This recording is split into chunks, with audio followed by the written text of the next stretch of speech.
നമ്മുടെ കൂടെ ഉള്ളത് സൂരജ് ES, തലവന്റെ എഡിറ്റർ ആണ്. ഇദ്ദേഹം വെള്ളിമൂങ്ങ തുടങ്ങിയ സിനിമയിൽ ആക്റ്റീവ് ആണ്.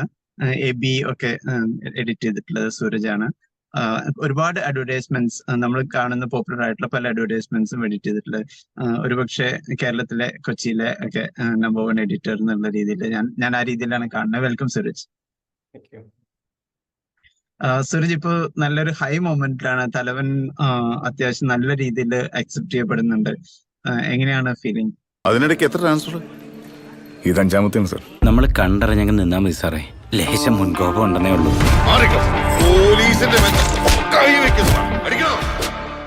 എന്താ പറയാ, നമ്മളൊരു ഒരു വർഷത്തോളമായിട്ട് ശരിക്കും ഇതിന്റെ പുറകിലായിരുന്നു. ഇന്നലെ നമ്മൾ ഒരു ഇവന്റ് എന്തോ പറഞ്ഞപ്പോഴാണ്, അതായത് കഴിഞ്ഞ ഏകദേശം ഇതേ ടൈമില് ഈ പടത്തിന്റെ ലൊക്കേഷനിൽ ഉണ്ടായിരുന്നു ഞങ്ങള്. അപ്പോൾ ഒരു വർഷത്തോളമായിട്ടുള്ള ഒരു ജോലിയായിരുന്നു.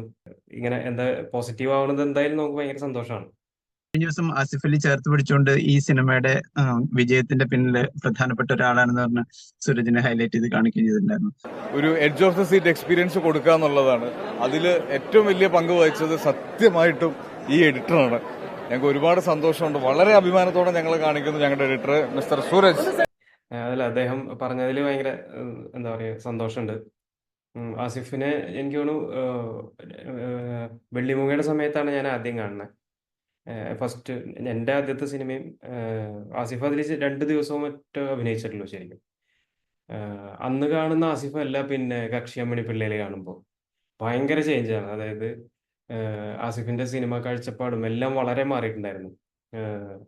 ആദ്യത്തെ വെള്ളിമൂങ്ങയിൽ വരുമ്പോൾ പുള്ളി ഇങ്ങനെ ആരോടൊന്നും അധികം മിണ്ടാതെ കസേരയിൽ ഒതുങ്ങിയിരിക്കുന്ന ഒരാളായിരുന്നു.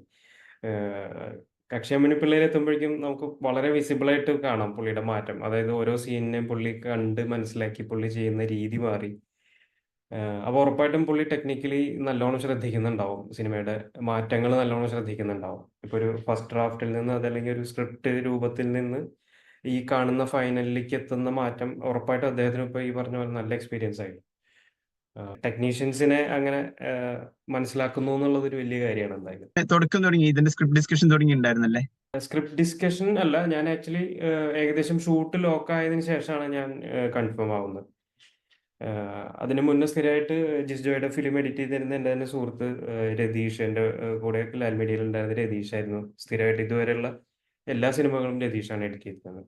അപ്പോൾ ഇത് നേരത്തെ ഞങ്ങൾ പരസ്യം ചെയ്യുമ്പോൾ തന്നെ പറഞ്ഞിരുന്നതാണ്, നമ്മളുടെ സിനിമ ഇതുവരെ നടന്നില്ല, ഒരുമിച്ച് ഒരു സിനിമ ചെയ്യാം എന്നൊക്കെ പറഞ്ഞങ്ങനെ ഇരുന്ന് അന്ന് ഒരിക്കൽ ഇങ്ങനെ സൂചിപ്പിച്ചായിരുന്നു, ഒരു പോലീസ് സ്റ്റോറി ഉണ്ട്, ആ സമയത്ത് ചെയ്യാം. എനിക്കും അതൊരു എന്താ പറയുക എക്സ്പീരിയൻസ് ആയിരുന്നു. കാരണം ഞാൻ സ്ഥിരമായിട്ട് ഒരേ കാറ്റഗറി സിനിമകളാണ് ചെയ്തുകൊണ്ടിരുന്നത്.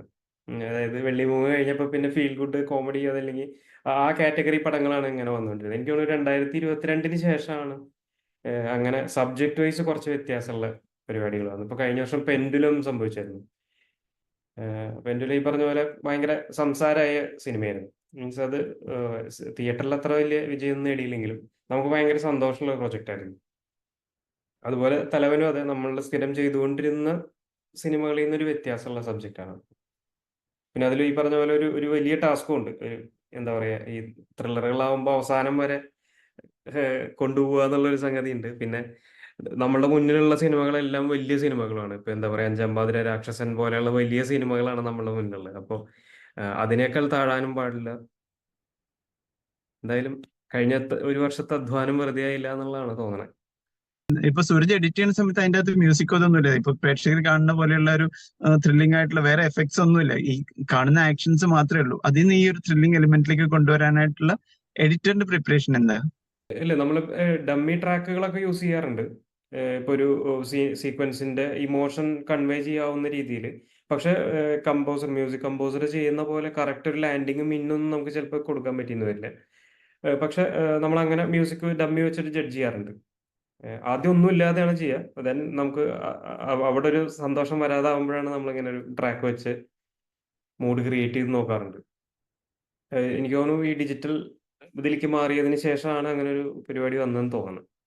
പല എഡിറ്റേഴ്സ് പല രീതിയിലാണല്ലോ. ഇപ്പൊ ഞാൻ രഞ്ജൻജിയൊക്കെ സംസാരിക്കുന്ന സമയത്ത് അദ്ദേഹത്തിന് ഫുട്ടേജ് കൊടുത്തിട്ട് പുള്ളി തന്നെ എഡിറ്റ് ചെയ്ത് വെച്ചിട്ട് അങ്ങനെ ആണ്. ചില ആളുകൾ ചിലപ്പോൾ ഫിലിം മേക്കേഴ്സിന്റെ ഒപ്പം വരുന്നിട്ടുള്ള എഡിറ്റിംഗ് പ്രോസസ്സാണ്. സൂരജിന്റെ രീതി എങ്ങനെയാണ്? എനിക്കും ആദ്യം ഒരു വേർഷൻ ഞാൻ ഉണ്ടാക്കുക എന്നുള്ളത് തന്നെയാണ് സന്തോഷമുള്ള ഒരു കാര്യം.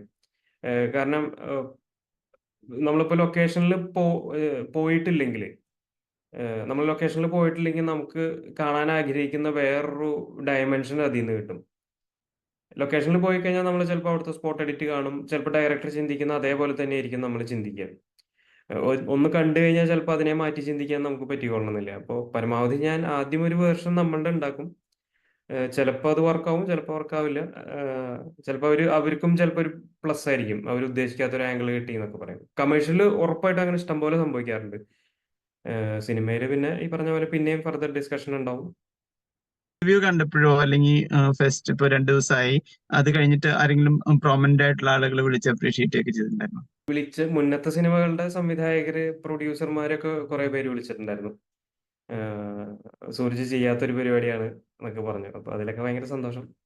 പിന്നെ സുഹൃത്തുക്കൾ ഒരുപാട് പേര് വിളിക്കുന്നുണ്ട്. മിക്സഡ് ഒപ്പീനിയൻസ് ഉണ്ട് കേട്ടോ.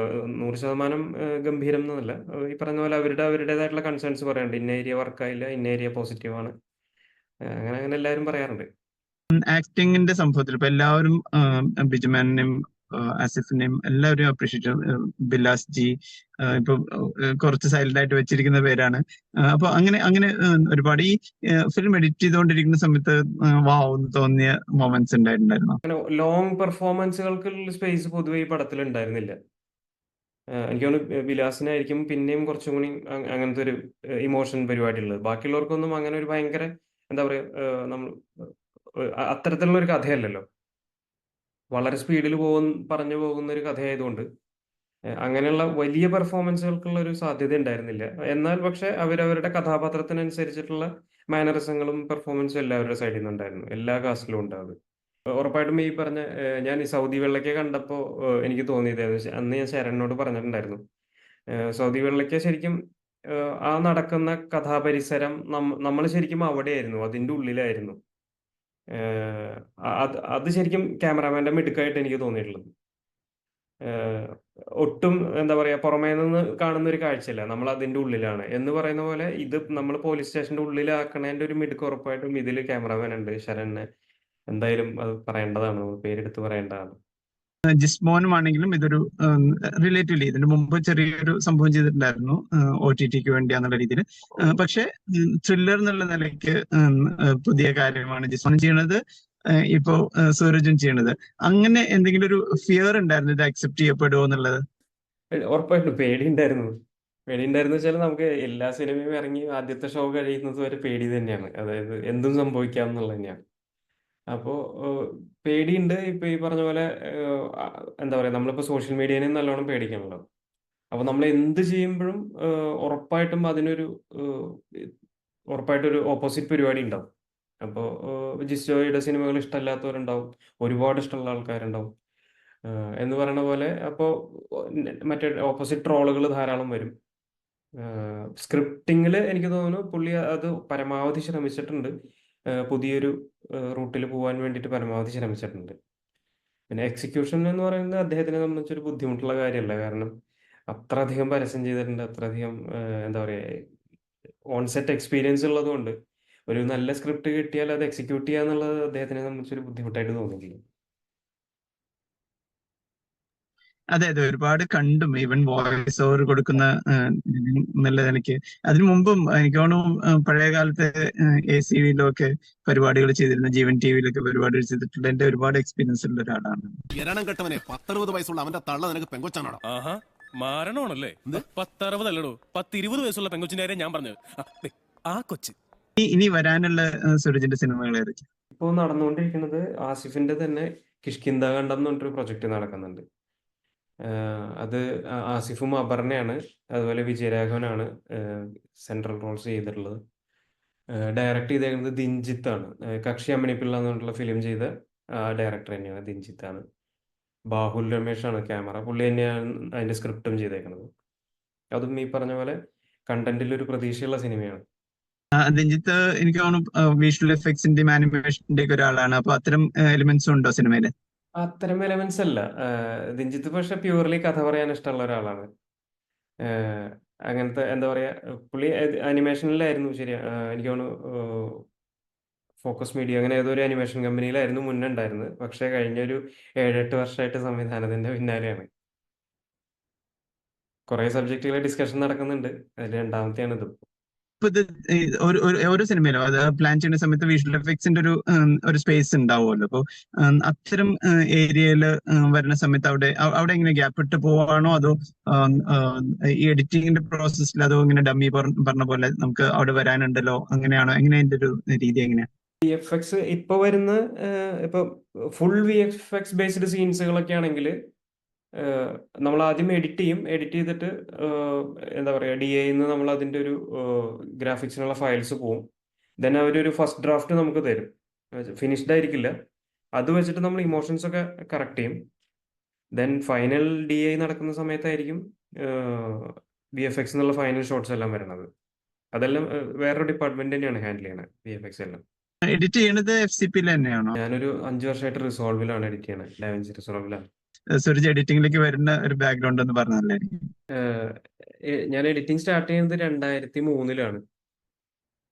അതിനു മുന്നേ ഞാൻ ശരിക്കും കമ്പ്യൂട്ടർ പ്രോഗ്രാമർ ആയിരുന്നു. അത് 2 വർഷമൊക്കെ തൃശ്ശൂർ ജോലി ചെയ്തു. അത് കഴിഞ്ഞ് ഒരു അഡ്വർടൈസ്മെന്റ് ഏജൻസിക്കുള്ള ഒരു കണ്ടന്റ് ഉണ്ടാക്കുന്നതിന്റെ ഭാഗമായിട്ട് ആണ് ഞാൻ ഈ കോഴ്സ് പഠിക്കുന്നത്, വിഷ്വൽ എഡിറ്റിംഗ് കോഴ്സ് പഠിക്കുന്നത്. അത് കഴിഞ്ഞ് പിന്നത്തെ വർഷം ഞാൻ ലാൽ മീഡിയയിൽ ജോയിൻ ചെയ്തു. അപ്പോൾ ലാൽ മീഡിയയിൽ ജോയിൻ ചെയ്യാൻ വരുമ്പോൾ എനിക്ക് അത്ര എന്താ പറയുക, ഇത് സിനിമയെ കുറിച്ചിട്ടുള്ള ഒരു വർക്കാണെന്നോ അങ്ങനെ വലിയ ധാരണകളില്ലായിരുന്നു.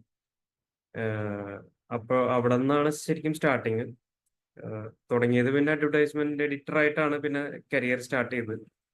പിന്നെ കുറച്ച് സിനിമകളുടെ അസിസ്റ്റന്റ് എഡിറ്റർ ആയിട്ട്, അന്ന് സീനിയർ എഡിറ്റേഴ്സ് ഉണ്ടാവും, നമ്മൾ ഓപ്പറേറ്റ് ചെയ്യുന്നതിന് വേണ്ടി സോഫ്റ്റ്വെയർ ഓപ്പറേറ്റ് ചെയ്യുന്നത് നമ്മളായിരിക്കും.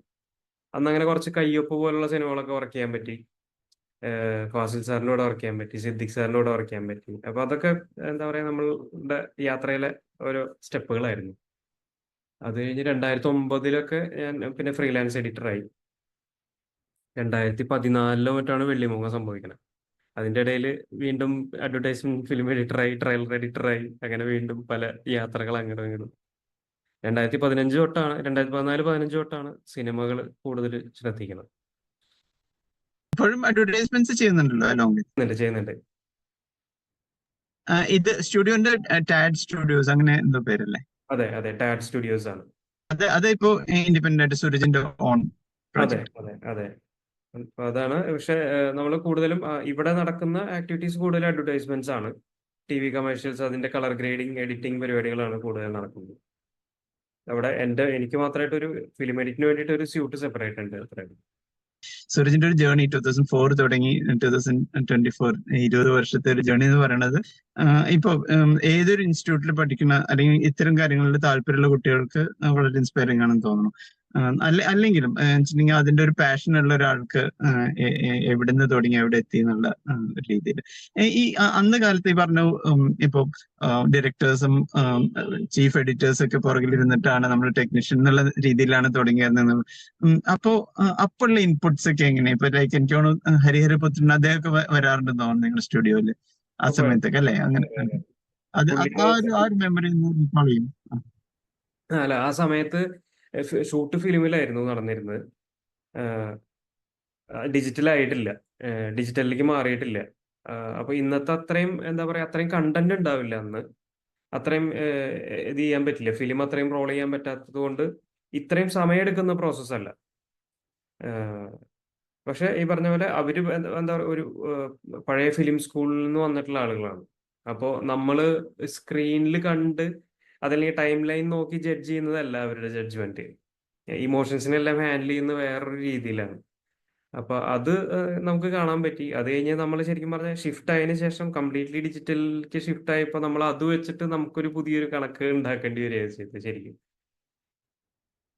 ഓരോ സീക്വൻസുകൾ എത്ര ഹോൾഡ് ചെയ്യണം എന്നുള്ള സംഗതികളൊക്കെ. അതൊരു ഭയങ്കര ട്രാൻസിഷൻ പരിപാടിയായിരുന്നു വെച്ചിട്ടുണ്ടെങ്കിൽ, പ്രത്യേകിച്ച് ഈ ഒരു ലേണിംഗ് പ്രോസസ് അല്ലേ? അതെ, ഉറപ്പായിട്ടും. എല്ലാ ആശംസകളും സൂരജ്. Okay, thank you. നേരെ പോരടിച്ചു നിന്നു തലവനായി